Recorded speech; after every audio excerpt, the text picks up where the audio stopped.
여러분, 파이어족이라는 말을 한 번쯤은 들어보셨을 거예요. 파이어족이라는 게 젊었을 때 돈을 바짝 벌어서 20대 아니면 30대에 일찍 은퇴하겠다는 건데, 저는 이런 생각 갖고 계신 분이 있다면 당장 생각을 바꾸셔야지 진짜 돈도 많이 벌 수 있고 그 이후에도 행복하게 살 수 있다고 생각합니다.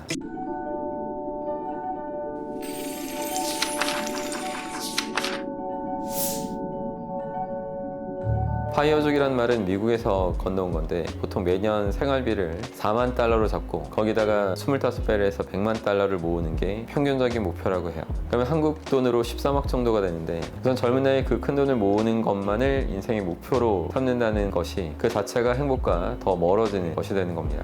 어떤 사람은 그 13억 정도만 벌면 나는 그 자체로 행복해질 건데 이렇게 생각할 수 있는 사람도 있겠죠. 하지만 그 뒤에 일을 아예 안 하겠다 이런 생각을 하는 것이 결국에는 행복으로부터 정말 더 멀어지는 것이라는 것을 제가 말씀드리고 싶은 거예요. 저는 여러분이 만약 조기 은퇴라고 할 만큼의 돈을 모아서 은퇴를 할지라도 얼마 안 가서 다시 일을 하게 될 거라고 확신할 수 있습니다. 왜냐면 여러분이 일을 정말 제대로 해서 남다른 차별화를 만들어냈고 또 그걸로 남들한테 큰 도움을 주면서 고도중급 우리 상태를 만들어준 사람이라면 나중에 일을 하지 않고 놀러만 다닌다고 했을 때 내 일에 아예 몰입해서 내가 많은 문제를 해결해 왔던 것만큼 그 일만큼 재밌는 게 없구나, 세상에 어느 것도 이 이상의 재미를 나한테 줄 수 없구나 하는 것을 느끼게 될 겁니다. 저도 개인적으로 지금 당장 은퇴해도 먹고 사는 데 지장이 없겠지만 저는 은퇴하고 싶지 않고 죽기 전까지 제가 하는 일을 더 계속 오래오래 할 수 있으면 좋겠다는 생각만 합니다. 이렇게 말하면 사람들이 제가 이 세상에 많은 취미들을 경험해보지 못하고 일만 해서 그 재미를 모르는 거다 뭐 이런 생각을 할 수도 있을 것 같아요. 근데 저는 바이크 타는 거 이런 것도 굉장히 좋아하고 스릴 이런 거 느끼는 것도 되게 좋아하는 사람이에요.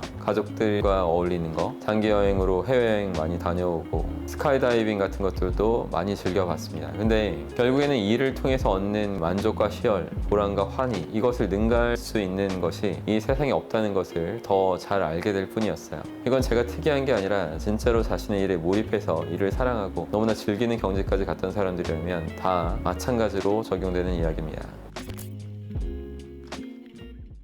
해피콜이라는 주방용품 브랜드를 창업하신 이현삼이라는 분이 계시는데, 이분은 수십 년간 사업에 몰입해서 런칭하는 상품마다 대박을 터뜨렸고 전 세계 19개국에 프라이팬을 수출하는 그런 실력 있는 기업가셨습니다. 이렇게 승승장구하다가 예전에 한번 동상에 걸렸던 게 있는데, 사업을 하면서 계속 받게 되는 여러 스트레스가 일정 수준을 넘으니까 그 동상들이 몸 전체로 퍼졌다고 해요. 그래서 한 여름인데도 불구하고 내복을 입고 이불을 덮어야 겨우 잘 수 있을 정도로 동상이 더 심해진 겁니다. 이 부분을 치료해 보려고 병원을 2년, 3년 정도 다니면서 수면제나 이런저런 약까지 다 먹어서 결국 위까지 버리고, 그러다가 홍천의 공작산이라는 곳에 갔는데 쉬면서 건강을 되찾은 거죠. 그 이후로 공작산에서 계속 살고 싶다는 생각이 들었고, 당시 그 해피콜이라는 회사를 1,800억 원에 매각하고 공작산 휴양림을 통째로 구입해서 자신의 가족들과 형제들을 불러서 같이 살기 시작한 겁니다. 근데 저는 이 얘기를 들으면서 특히 주목한 게 건강을 되찾고 나서도 이분이 계속 새로운 일을 하더라는 거예요. 이분의 생활이 TV에 잠깐 소개된 적이 있었는데, 일이라는 것은 즐겁고 재미있는 거를 찾아서 계속 하는 거라면서 가마에 주겸을 만들어서 계속 실험 연구하고 있었고, 형제들이랑 같이 산삼도 캐면서 또 유튜브 채널도 잠깐 운영하셨더라고요. 단순히 자급자족해서 산속에서 조용히 살아가는 것만이 목표가 아니라 홍천에 따로 연구소를 만들고 자신이 아팠던 시절을 생각하면서 이제 몸에 좋은 한약재를 통해서 화장품을 만드는 그런 일도 하고 계셨습니다.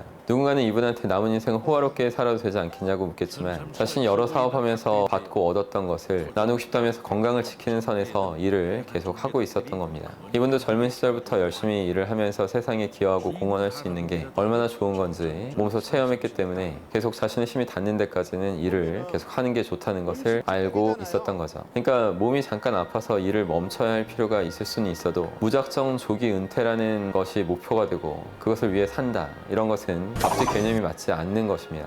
저도 컨디션, 상태가 안 좋아져서 어쩔 수 없이 일을 줄여야 된다면 그때는 일을 줄이긴 하겠지만 아무 이유 없이 뭐 일을 자발적으로 그만두진 않을 거예요. 돈을 월 억대로 벌어도 제가 일을 전혀 줄이지 않는 그 이유가 그것이 저의 행복을 주고 있기 때문에 그런 겁니다. 사실상 인간은 서로가 서로를 돕고 감사 인사를 받으면서 그러면서 행복해지는 건데, 일이 아닌 걸로 누군가를 진정성 있게 도움 줄 수는 없는 노릇일 겁니다. 자신의 일로서 세상에 기여하고 공헌하는 게 결국 본인도 행복해지고 주변 사람들도 행복해지게 할 수 있는 가장 중요한 힘이 되고 근간이 되는 거겠죠. 근데 여러분도 그래서 일을 엄청 열심히 하고 돈을 모으면 어느 순간부터 행복해질 거라는 그런 생각을 갖지 마시고 지속적이고 인생이 끝날 때까지 통하는 그런 목표를 세우시는 게 좋아요. 저는 그래서 인생을 내 분야에서 고도의 집중과 몰입 상태를 더 멋있게 잘 만들어내는 과정이다, 이런 정의를 내리고 의미 있는 하루하루를 평생에 거쳐서 만드는 노력을 해 나가는 겁니다. 올바른 목표를 세우고 계속 힘을 내실 수 있길 바라겠습니다.